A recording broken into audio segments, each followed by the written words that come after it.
হযরত বিলাল রাদিয়াল্লাহু তাআলা আনহু, তার মর্যাদার পিছনে বড় কারণ হচ্ছে ইশকে মাহবুবে ইলাহি।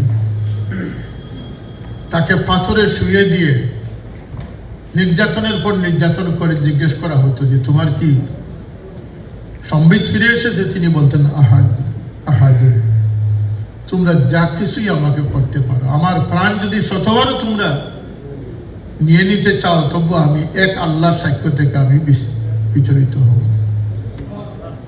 সোয়ালক্ষ সাহাবী জাহাদের মাঠে আবু বকর সিদ্দিক রাদিয়াল্লাহু তাআলা আনহু হচ্ছেন খলিফাতুল মুসলিমিন, খলিফাতুর রাসূল। কারো ভাগ্যে কোনো খাপ জুটলো না, সাইয়েদনা বিলালের ভাগ্যে খাপ জুটলো। আল্লাহ নবী বললেন যে হে বিলাল, এমন বেওফাই, তুমি কি আমাকে ভুলে গেছো? আমাকে দেখতে আসবে না তুমি? সুবহানাল্লাহ।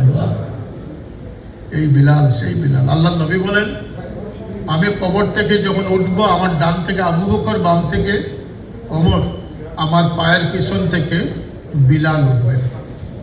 সকলেই নিজ নিজ কবর থেকে উঠবেন, কিন্তু বিলাল আল্লাহ নবীর কদমের পিছন থেকে উঠবেন।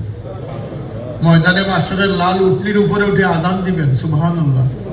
আমাকে পোশাক পরানোর পরে বিলালকে পোশাক পরানো হবে, মুয়াজ্জিনদেরকে পোশাক পরানো হবে। এগুলো হাদিসের কথা। আজকালকে মানুষ আজান দিতে মনে করে যে আমি সবচেয়ে ছোট চাকরিজীবী হয়ে গেলাম। তো রাসূলের পাক বলতেছেন যে নবীর পরে যাকে পোশাক দেওয়া হবে তিনি হচ্ছেন মুয়াজ্জিন। বাচ্চাদেরকে আজান শিক্ষা দিবেন। আল্লাহ নবীর দামনে টিকে থাকতে হবে ইশকের সাথে, মহব্বতের সাথে।